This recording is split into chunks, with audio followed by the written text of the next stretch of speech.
Bienvenidos a Estudio Bíblico Vida Nueva, el programa que te lleva a un apasionante viaje a través de las Escrituras, explorando su profundo significado y relevancia en nuestra vida cotidiana.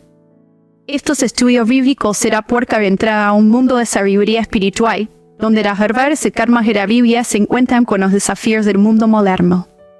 Nuestra misión es ayudarte a comprender las Escrituras, aplicar sus lecciones en tu vida y encontrar inspiración para tu viaje espiritual.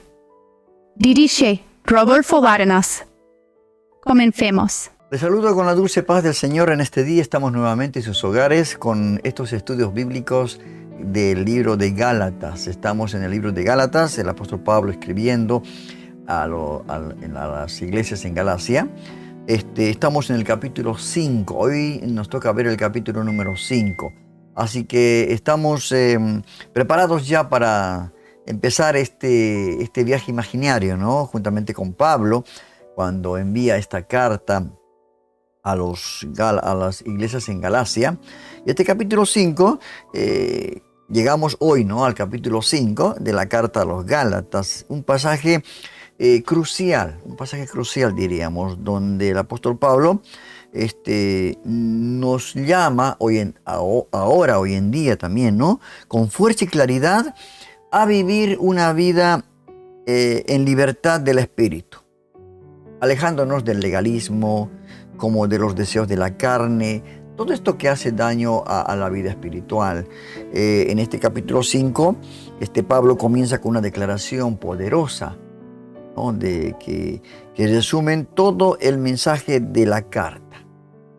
Este mensaje poderoso, el cual está escrito y dice: estad pues firmes en la libertad con que Cristo nos hizo libre, y no estéis otra vez sujetos al yugo de la esclavitud. Aquí el apóstol Pablo en este capítulo 5, que yo estoy haciendo un preámbulo, una introducción a lo que después van a desarrollar nuestros invitados, capítulo 5 de Gálatas. Entonces yo les voy dando como una introducción a lo que va a ser esta charla realmente de mucha bendición para nuestras vidas. Aquí en este capítulo 5 el apóstol Pablo habla directamente al corazón del problema. ¿Cuál era el problema? Los creyentes en Galacia estaban siendo tentados a volver a la ley mosaica.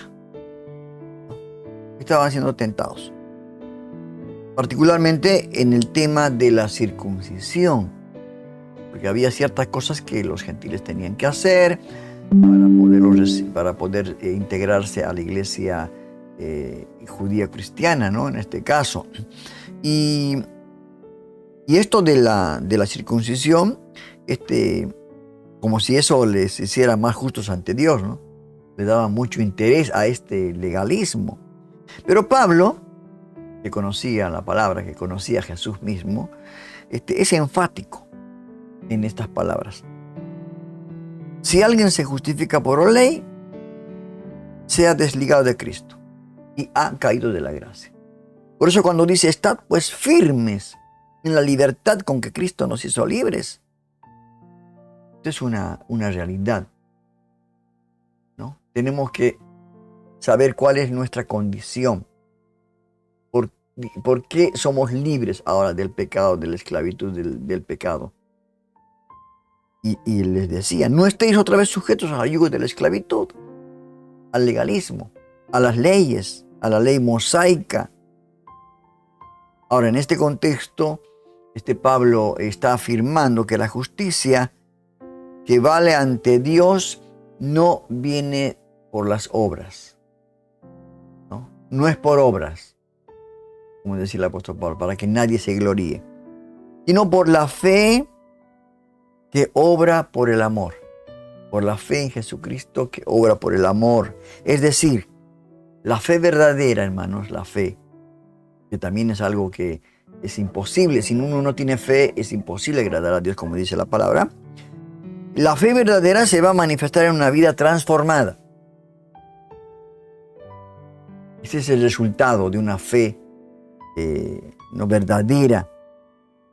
Pero esta vida transformada no nace del cumplimiento externo de reglas. No, porque al final, si queremos vivir bajo la ley, si cumplimos 9 de los 10 mandamientos y infringimos en uno, somos infractores de todo. Entonces es imposible que cumplamos, ¿no? Por eso es por gracia, ¿no? Sí, el poder interior del Espíritu no nace en el cumplimiento externo, como los fariseos y escribas estaban queriendo mostrar, realizando ciertos cumplimientos, ciertos ritos, ciertas reglas de la ley mosaica. Entonces iba a ser una verdadera fe, ¿no? Por eso Pablo lanza esta advertencia firme. Después de haber hablado de esto, dice, un poco de levadura leuda toda la masa. Y esto es verdad, hermano. Cuando usted escucha a alguien fuera de lo que ha escuchado, que el Evangelio la salvación es por gracia, y alguien habla de otra manera, de otra forma, cumpliendo ciertas reglas, ciertas leyes, entonces puede contaminarlo. Por eso dice que las malas conversaciones corrompen las buenas costumbres, también dice Pablo. En este caso, un poco de levadura leuda toda la masa. Esto es real, ¿no? Las amas de casa saben, los panaderos saben, que un poquito de levadura puede hacer levantar cuántos kilos de harina, ¿no? Esto es verdad también. En otras palabras, hermanos, una pequeña distorsión del Evangelio,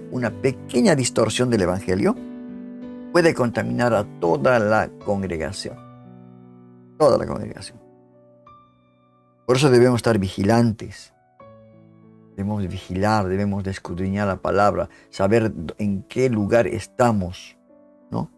Y Pablo, ante esta situación que pasaba en la iglesia, hermanos, muestra su indignación, ¿no? Contra quienes estaban sembrando esto. Porque había gente que estaba sembrando esta otra, ¿cómo le puedo decir? Estas herejías, podríamos decir, ¿no? Estaban distorsionando el Evangelio.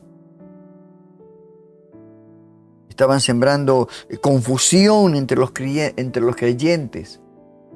No sabían, bueno, y entonces, si nos dijo esto Pablo, ahora nos dicen ustedes esto. Una gran confusión, ¿no? Tremendo. Diciendo incluso, hermanos, que preferían que el apóstol Pablo dice, ¿no? Ojalá se mutilen a sí mismos, en vez de seguir promoviendo la circuncisión como requisito de la salvación. La circuncisión del corazón, después tuvo que decirles también Pablo, ¿no es cierto?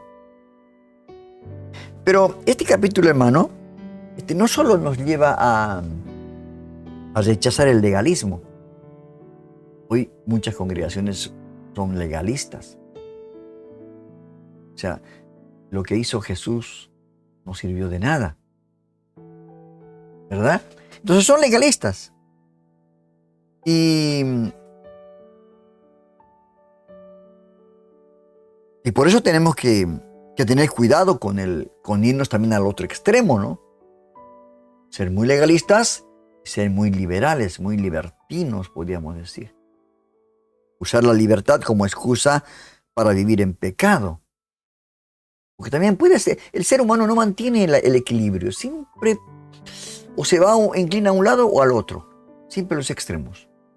Y esto no.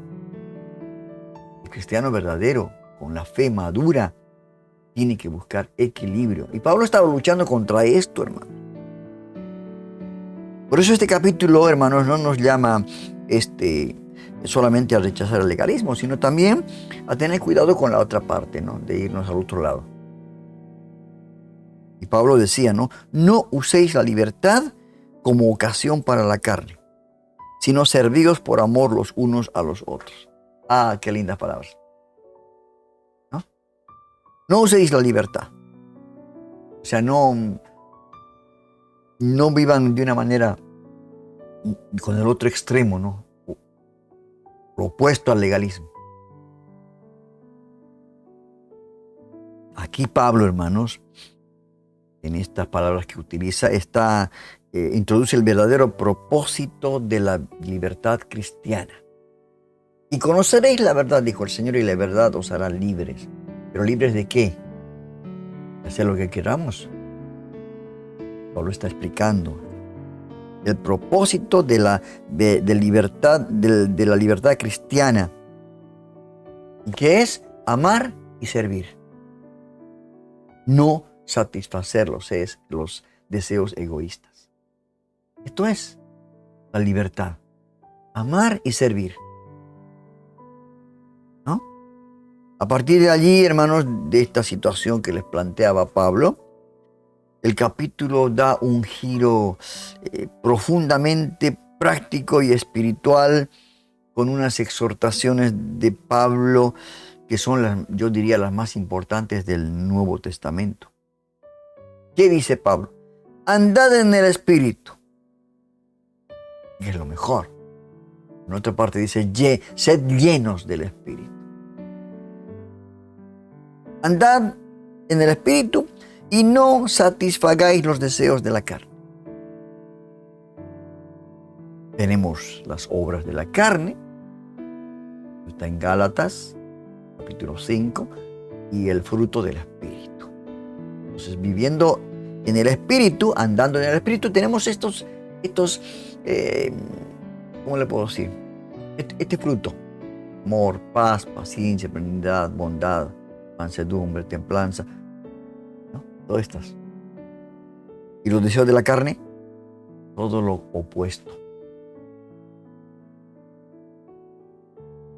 Y Pablo, hermano, describe dos naturalezas que hay en la persona, en el creyente, que está en conflicto: la carne y el espíritu. El Señor decía, ¿no? A la verdad, el espíritu está predispuesto, pero la carne es débil. Hay un conflicto tremendo, hermanos, ni bien nosotros abrimos los ojos a la mañana cuando nos levantamos. Por eso es bueno encomendar nuestra vida a la guía del Espíritu Santo, a que todo lo que hagamos realmente sea guiado por el Espíritu Santo, ¿no? Entonces, Pablo describe estas dos naturalezas, la carne y el espíritu. Y presenta, ¿no?, el contraste que hay entre las obras de la carne, que incluyen inmoralidad, idolatría, enemistades, celos, iras, contiendas y cosas semejantes, dice, a estas. Son dignos de muerte, ¿no? Y muestra el fruto del Espíritu, que se manifiesta en amor, gozo, paz, paciencia, benignidad, bondad, fe, mansedumbre y dominio propio. O sea que es una cosa distinta, ¿no? Vivir en el Espíritu y vivir en la carne. Es el conflicto que hay en la vida del cristiano. Por eso el apóstol Pablo en otra de sus cartas decía que debemos de hacer morir esta carne. Debemos de morir cada día. Y el Señor lo dijo también muy claro. ¿Quiere ser mi discípulo? Niéguese a sí mismo, tome su cruz y sígame. Ahora, este contraste, hermanos, no es meramente moral, por supuesto, ¿no? Es espiritual, y que debe ser tratado como tal, ¿no? Pablo deja claro que los que son de Cristo, aquellos que decimos yo soy de Cristo, dice él, han crucificado la carne con sus pasiones y deseos. Pues el Señor decía, ¿no es cierto? El que quiere ser mi discípulo, tome su cruz. O sea, tenemos que morir cada día, crucificar nuestra carne. Y por lo tanto deben vivir y caminar conforme al Espíritu. Porque el Espíritu vive en nosotros, mora en nosotros. Nosotros somos templo del Espíritu Santo. Pablo tenía tanta paciencia para explicar, ¿no?, a los Gálatas, a las iglesias, no solamente en Galacia, a todas las iglesias. un amor pastoral. Y a veces también se enojaba por todo lo que... Vio lo que cuando había gente que quería cambiar estas cosas, ojalá se mutilasen, decía Pablo. Qué tremendo, hermano. Por eso es hermoso este capítulo 5. ¿No? Por eso yo creo que preste atención cuando están hablando estas dos personas acerca de este capítulo y con lo que le hago esta introducción, va a tener un panorama exacto. ¿Cierto? El capítulo 5 de Gálatas, que hoy nos toca ver, nos enseña, hermanos, que la vida cristiana auténtica no es una vida religiosa, vacía, ¿no? Ni libertina, ni legalista. Esta vida cristiana auténtica no son estas cosas, sino es una vida guiada por el Espíritu Santo de Dios, marcada por el amor, el dominio propio, una transformación interior que produce fruto duradero, ¿no? En conclusión, tiene que haber en nosotros el fruto del Espíritu. Esto es importante. Ahora, con este panorama que más o menos hemos querido exponer en este momento, como una introducción a lo que viene ahora, con este panorama que tenemos, es un panorama muy complicado lo que estaba pasando, ¿no?, en esta iglesia,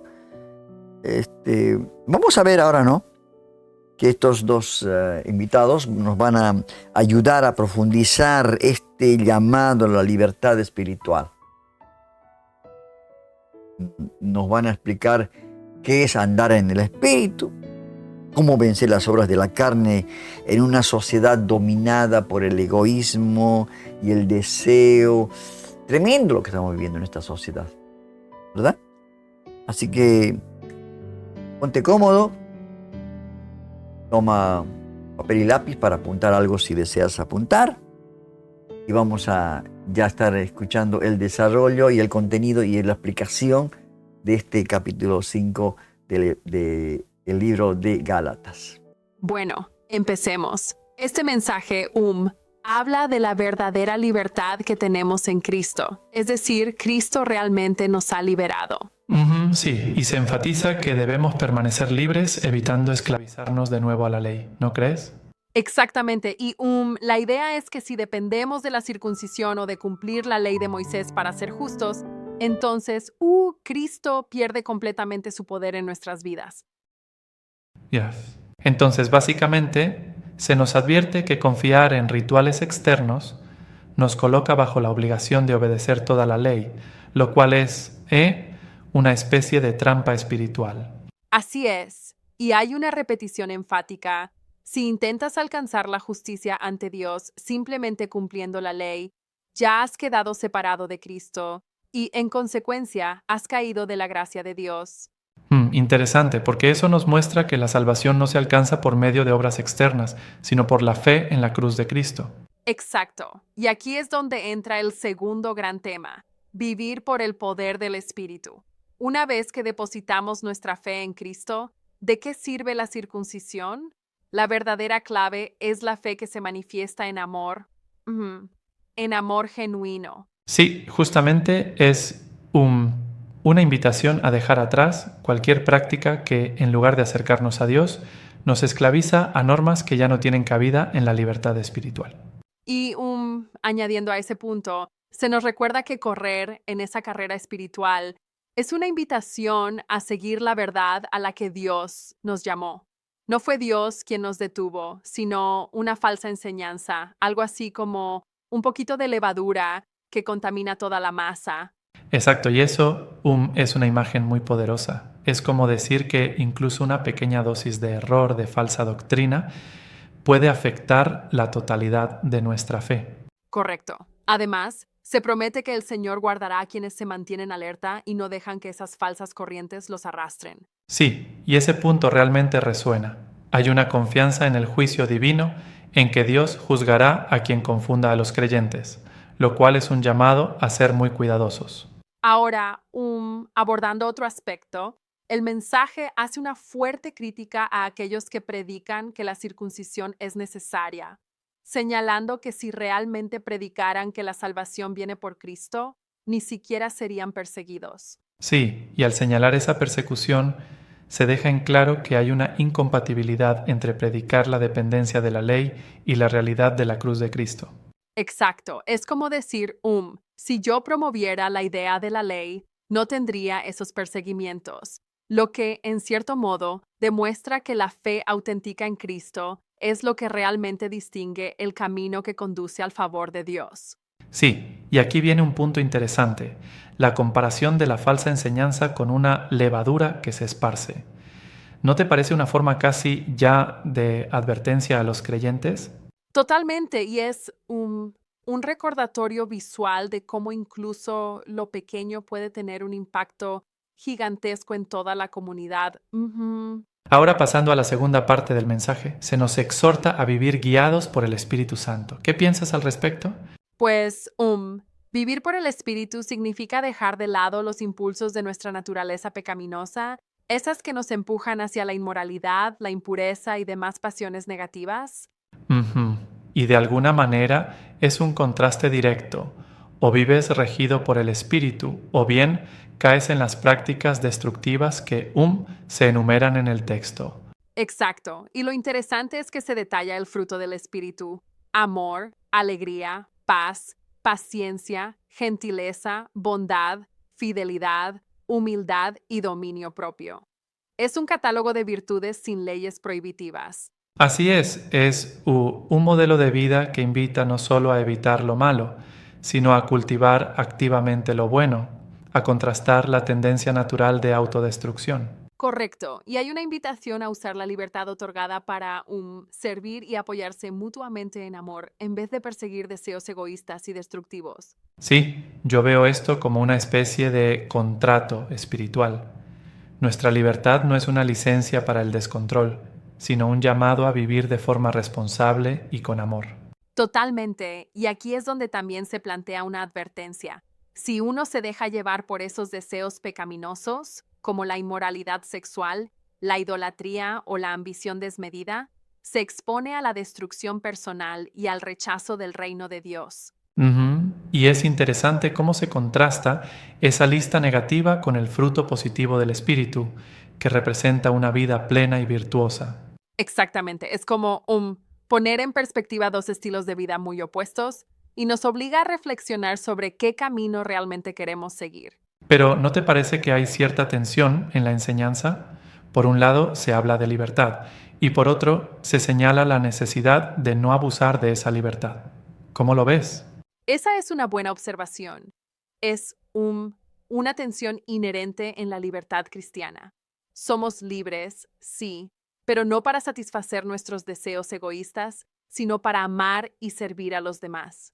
Hay que usar esa libertad de forma constructiva. Sí, es como tener la llave de una casa. La llave te da acceso ilimitado, pero ¿para qué querrías destruir esa casa, verdad? Exacto. Y esa analogía ayuda a entender que aunque estemos liberados de las cadenas de la ley, seguimos llamados a vivir en responsabilidad y amor, cuidándonos mutuamente. Y es un llamado a evitar la autodestrucción, ya que el pasaje advierte sobre morderse y devorarse unos a otros, como si las divisiones internas pudieran destruir la comunidad. Sí, y eso resalta la importancia del amor al prójimo, pues toda la ley se resume en ama a tu prójimo como a ti mismo. Usted, no puede vivir en libertad si se está dañando mutuamente. Justo, y hay un desafío fuerte contra aquellos que, de algún modo, promueven prácticas dañinas en nombre de la tradición o la ley. Exacto. Es como decir, mientras más os dividáis, más se debilita la comunidad. Es una especie de llamado urgente a la unidad en el amor. Sí, y me gusta cómo se contrapone la ley de Moisés con la nueva vida guiada por el Espíritu. Es una transformación profunda en la que lo externo pierde relevancia ante lo interno y espiritual. Así es, la verdadera transformación no se basa en prácticas rituales, sino en una vida interior llena del fruto del Espíritu, algo que se evidencia no solo en creencias, sino en acciones concretas de amor. Ujú. Y de nuevo se enfatiza que el cambio interior es lo que define la nueva identidad en Cristo, y se rechaza cualquier forma de legalismo que divida y lastime a la comunidad.